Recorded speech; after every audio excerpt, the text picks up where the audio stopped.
ఒక్కసారి ఊహించండి, సముద్ర మట్టానికి దాదాపు 16,000 అడుగుల ఎత్తులో ఉన్న మంచుకొండలు, కింద శత్రువుల బుల్లెట్ల వర్షం, పైనుంచి గడ్డ కట్టించే చలి, ముందు కనిపిస్తున్న లోయల్లో గుహల్లో శత్రువు ఎక్కడ దాక్కున్నాడో కూడా సరిగ్గా కనిపించని పరిస్థితి.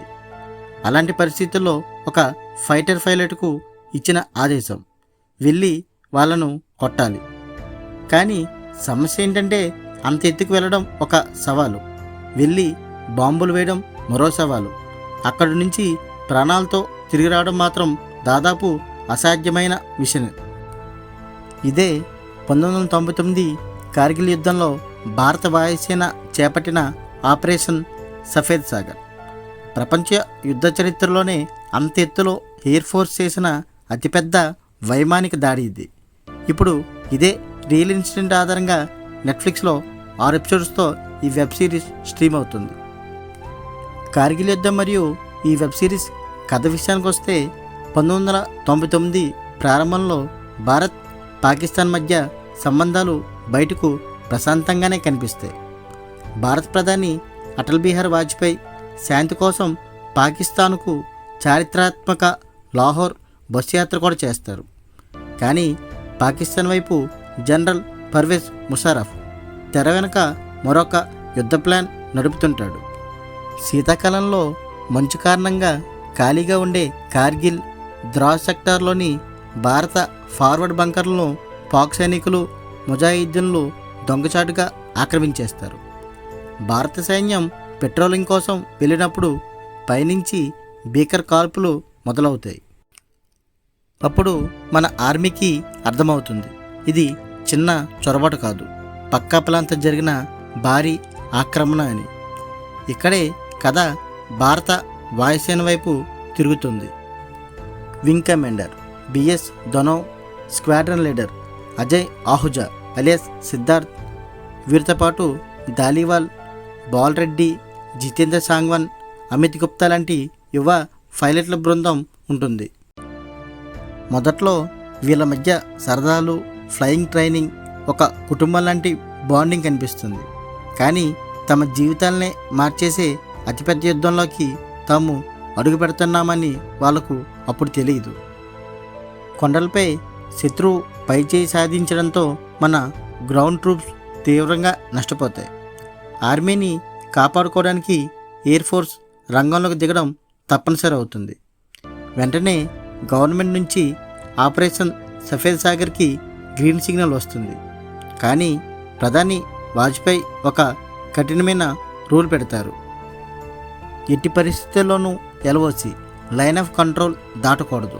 మన సరిహద్దు లోపల నుంచే కొండలపైన ఉన్న శత్రువులను లేపేయాలి. -డిగ్రీల చలి, ఆక్సిజన్ కొరత, విమానాలు టర్న్ అవ్వడానికి సరిపడా స్పేస్ లేకపోవడం, వీటికి తోడు ఎల్ఓసి దాటకూడదనే నిబంధన పైలట్లకు అతిపెద్ద ఛాలెంజ్గా మారుతుంది. మిషన్లు మొదలవుతాయి.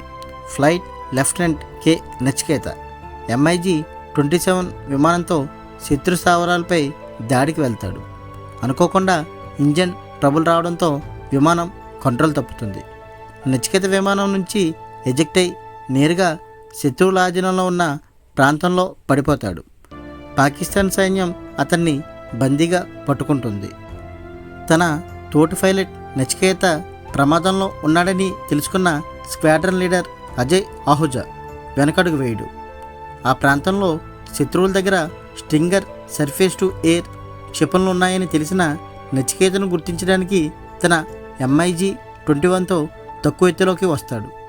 దురదృష్టవశాత్తు శత్రువుల క్షిపణి అజయ్ విమానాన్ని తాకుతుంది. అజయ్ ఎజెక్ట్ అయిన శత్రువుల చేతికి చిక్కుతాడు. ఆ తర్వాత అజయ్ ఆహుజాను పాక్ బలగాలు దారుణంగా చంపేస్తాయి. ఈ వార్త గోల్డెన్ ఏరస్ స్క్వాడ్ను తీవ్రంగా విషాదంలో ముంచుతుంది. అప్పటి వరకు మిషన్గా ఉన్న యుద్ధం యువ పైలట్లకు వ్యక్తిగత పోరాటంగా మారుతుంది. అదే సమయంలో మన Mi-17 హెలికాప్టర్ను కూడా శత్రు క్షిపణి కూల్చేస్తుంది. 4 ఎయిర్ ఫోర్స్ సిబ్బంది వీరమరణం పొందుతారు.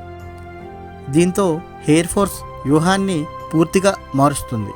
హెలికాప్టర్లను దాడుల నుంచి వెనక్కి తీసుకుంటారు. పాత పద్ధతులను పక్కన పెట్టి అధునాతన మిరేజ్ 2000 విమానాలను రంగంలోకి దించుతారు.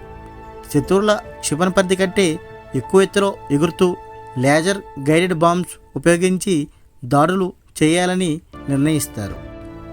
సిరీస్ ఇక్కడ పైలట్ల మానసిక సంఘర్షణను, ఇంటి దగ్గర ఉన్న కుటుంబాల ఆందోళనను ఎంతో భావోద్వేగంగా చూపిస్తుంది. అజయ్ భార్య అల్కపడే వేదన, మిగిలిన పైలట్లు ప్రతిసారి కాక్పిట్లోకి వెళ్ళేటప్పుడు తమ కుటుంబాలను తలుచుకోవడం, సహచరుణ్ణి కాపాడుకోలేకపోయామనే గిల్టుతో దాలి పడే క్షోభ, యుద్ధం బోర్డర్లోనే కాదు మనుషుల మనసుల్లో కూడా ఎలా జరుగుతుందో సిరీస్ కళ్ళకు కడుతుంది. చివరి దశలో ఆర్మీ, ఎయిర్ ఫోర్స్ కలిసి జాయింట్ అటాక్ ప్లాన్ చేస్తాయి. అర్ధరాత్రి వేళ మిరాజ్ 2000 విమానాలు లేజర్ గైడెడ్ బాంబులతో తోలులింగ్, టైగర్ హిల్స్పై ఉన్న శత్రువుల ప్రధాన కమాండ్ సెంటర్లు, సప్లై బంకర్లపై విరుచుకుపడతాయి. ఆకాశం నుంచి పడ్డ బాంబుల దెబ్బకు శత్రు స్థావరాలు పేలి బూడిదవుతాయి. సప్లై పూర్తిగా ఆగిపోవడంతో భారత సైన్యం సులభంగా కొండలను తిరిగి స్వాధీనం చేసుకుంటుంది. చివరికి భారత త్రివర్ణ పతాకం మంచుకొండలపై రెపరెపలాడుతుంది. ఆపరేషన్ విజయ్ భూమిపై గెలిస్తే దానికి వెన్నుదన్నుగా నిలిచిన ఆపరేషన్ సఫేద్ సాగర్ విజయవంతంగా పూర్తవుతుంది. ఆపరేషన్ సఫేద్ సాగర్ అనేది కేవలం బాంబులు వేసి గెలిచిన యుద్ధం మాత్రమే కాదు, ఒకరి కోసం ఒకరు ప్రాణాలు అర్పించిన పైలట్ల స్నేహం, దేశం కోసం సర్వస్వం వదిలేసిన కుటుంబాల త్యాగం, సరిహద్దు దాటకుండానే శత్రువు వెన్నులో వణుకు పుట్టించిన భారత వాయుసేన శౌర్యం. నెట్ఫ్లిక్స్లో వచ్చిన ఈ 6 ఎపిసోడ్ల సిరీస్ మన చరిత్రలోని ఒక గొప్ప ఆకాశ యుద్ధాన్ని మన కళ్ళ ముందు ఉంచింది. ఈ వీడియో మీకు నచ్చితే లైక్ చేసి మీ ఫ్రెండ్స్కి షేర్ చేయండి. ఇలాంటి మరిన్ని ఇంట్రెస్టింగ్ మూవీ రివ్యూస్ కోసం మన ఛానల్ని సబ్స్క్రైబ్ చేసుకోవడం మర్చిపోకండి. Thanks for watching. జై హింద్.